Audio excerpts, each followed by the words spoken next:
So whether you're a total pro with a green thumb or you're just getting your hands dirty for the first time, there's one thing that is absolutely going to make or break your garden success, and that's the soil. Yeah, it's easy to overlook, but trust me, understanding what's literally under your feet is the real secret to an amazing garden.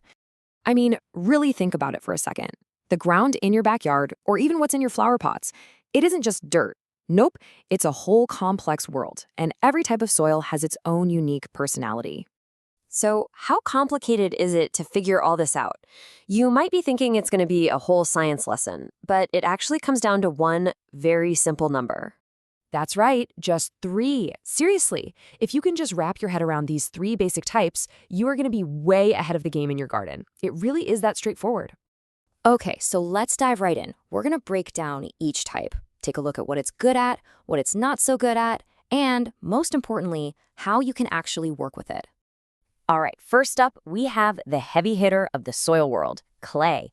You know this stuff. It's that thick, sticky mud when it gets wet, and it can bake as hard as a brick in the sun. Clay soil is kind of funny. It's got this real mix of pros and cons. On one hand, because it's so heavy and dense, it holds onto water like a sponge, and it's usually packed with nutrients. But the downside? Oh man, it can be a serious workout trying to dig into it. So what kinds of plants actually love living in clay?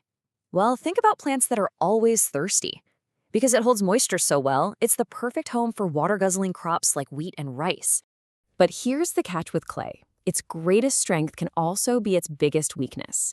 It gets waterlogged super easily, and that can literally suffocate plant roots. But the good news is there's a pretty easy fix. All you have to do is mix in some sand and compost. This helps break up that dense structure, and the compost especially adds all this great organic matter that creates little air pockets, which really improves the drainage. Okay, let's totally switch gears and talk about the polar opposite of clay. If clay is the slow, heavy type, this next one is like the free spirit of the soil family. Let's talk sand. Sandy soil is basically the reverse of clay in every way. It's light, it's loose, and water just runs right through it. Now, this makes it super easy to dig and work with, but there's a trade-off. That water and all the good nutrients along with it just washes away really, really fast. But you know, that loose structure is fantastic for plants that need a lot of room to grow downwards. It's the perfect environment for root vegetables, think carrots and potatoes. Even peanuts love it, because they need that soft ground to do their thing. So, as you probably guessed, the main problem with sandy soil is that it dries out in a flash and just can't hold on to nutrients. The solution? Well, you've got to mix in organic matter. Things like compost or peat moss work like a charm. They act like a sponge, helping the soil hold on to both moisture and nutrients for way longer.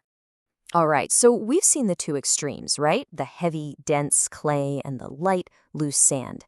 So what happens when you hit that perfect sweet spot right in the middle? Well, you get what pretty much every gardener dreams of, loam. Loam is simply put the best of all worlds. It's this beautiful, balanced mixture of sand, silt, and clay. What that means is it has just enough sand for good drainage, just enough clay to hold on to moisture and nutrients, and then just enough silt to bind it all together. It's got that perfect, crumbly texture. And because of that perfect balance, the benefits are huge. It's easy to dig in, it holds water without turning into a swamp, and it keeps all those good nutrients right where plant roots can get to them. This is why it's the absolute best choice for almost any kind of garden plant you can think of. So after going through the big 3, it's time to bring this all back home, to your garden. Because let's be honest, all this knowledge is only really powerful when you can apply it to your own little piece of the earth. So here's the bottom line. The single most important thing you can do to be a better gardener is to understand what you're working with. You have got to know your soil. Okay, here's a little homework for you. Go outside, grab a handful of your soil, and just feel it. Is it sticky and dense like clay? Is it light and gritty, like sand? Or did you hit the jackpot and have that perfect, dark, crumbly loam? Go find out. Your garden will thank you for it.